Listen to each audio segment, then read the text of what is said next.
So in the previous example, we saw this idea of implementing some sort of deep copy method for every single object that you want to be copyable. And the question is, can we avoid doing this? Can we do less work and not implement this ourselves? Because in a complicated scenario, this could be a lot of work. The answer is yes. The answer is that we can, in fact, copy objects without writing their own deep copy methods. And this can be done by simply serializing the objects to some data format and then deserializing them from that format. So if you already have a framework which can take an entire object and save it as a chunk of text and then read from that text, then hopefully you should get all the data. But there are issues to this, and that's why we're going to take this example. We're going to modify it so as to see those issues, and we're going to run all of this. So what I'm going to do is I'm going to remove the deep copy implementations from both address as well as person. And another thing that I'm going to do is I'm going to change person. I'm going to add a new method called greet. So a method called greet is going to basically take the, well, let's make a greeting. Let's just make a greeting using console log. So here, what I'm going to say is something like, hi, my name is this.name, and I live at this dot address to string. There we go. So this is something that we're going to just have as a member. So now person has this member called greet. The reason why I'm showing this is because we're going to have certain problems in actually getting this member to be present when we kind of serialize and deserialize the object. So what is the idea? Like, what is the overall idea of the serialization approach? The idea is as follows. So instead of using deep copy, which we just deleted, we just removed those methods, we can serialize to some format, and we can then parse this format. So for example, I can use JSON.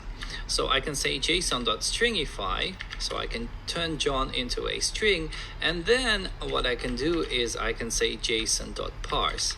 So I turn John into a string, into a JSON string, and then I parse that string and reconstruct the entire object. So this might seem like something that is going to work, but unfortunately it will only work to some degree. So if I run this demo, you can see that there are certain limitations, shall we say, in the sense that when we call Jane.toString, we get an object. That doesn't look particularly good. And furthermore, if I try to do the greeting, if I try to say Jane.greet, then as you may have already guessed, this is actually going to fail. So we're going to we won't be able to even find that Jane.greet exists.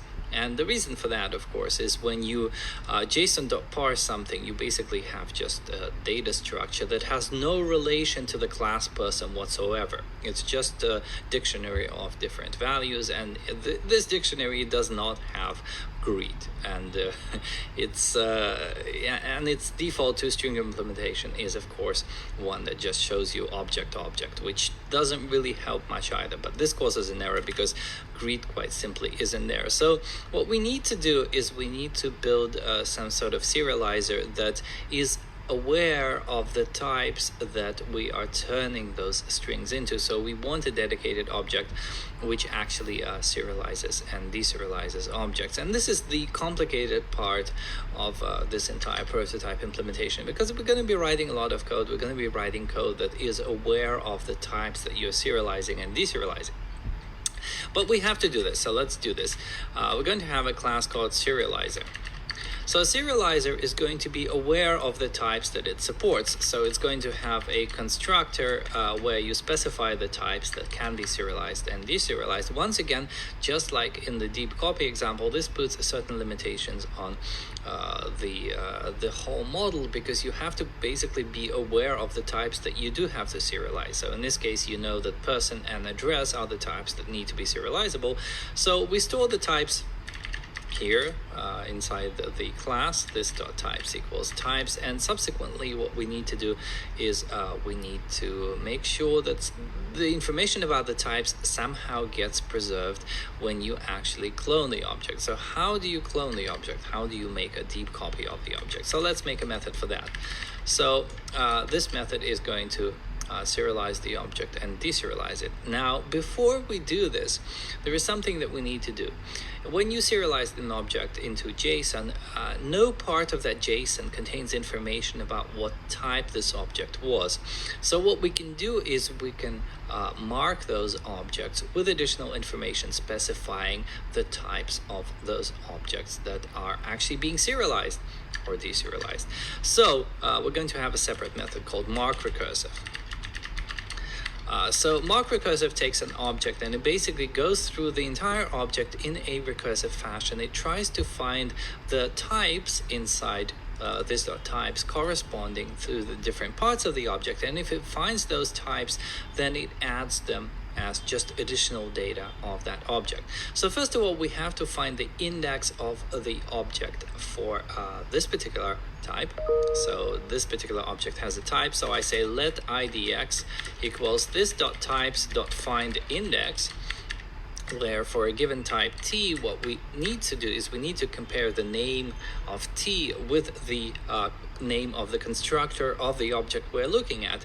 So the index is when t.name is equal to object.constructor.name. So the constructor name actually tells us the name of the object, and then what we do is we compare it to the list of names that we already know, and if they match, then there you go. There you have an index of the type inside this dot types. So if the index is not equal to -1, meaning if we actually did find a type, then what we need to do is we need to imbue the object that we're working with the index of that type. So the way we can do this is as follows. We can say object type index. So type index is just a name that I chose. You can choose a different name so long as you're sure it doesn't clash with any of the existing members, and you give it the value of idx. So now every single composite object that we know about has an index inside it.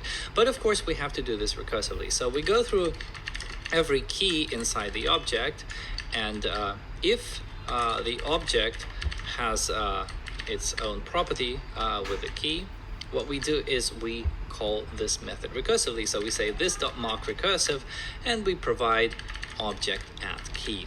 So this way we go through every single member of this object and we mark all of them. We basically mark all of them with the type index, provided we actually know the type index, of course.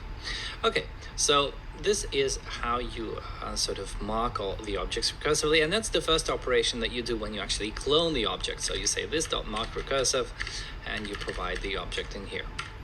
Okay, so now what happens is we actually perform the copy. So we say let copy equals, and we do the whole JSON thing. So we say json.stringify, or rather we do json.parse, json.stringify, and we provide the object. So and now what we get inside copy is we get a kind of replica of the object, but without any type information.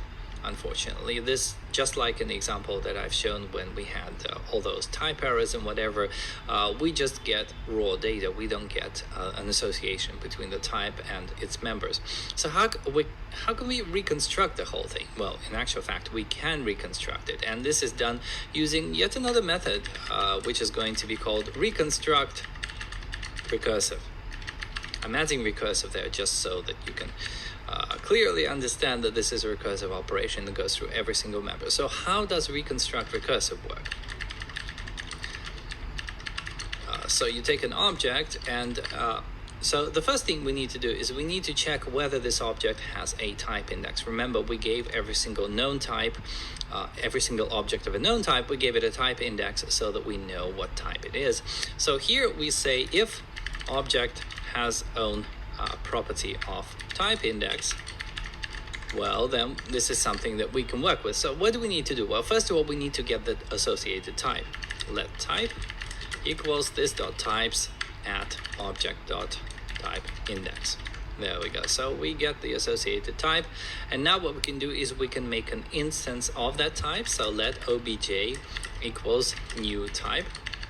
like so. So we're making an instance of this type.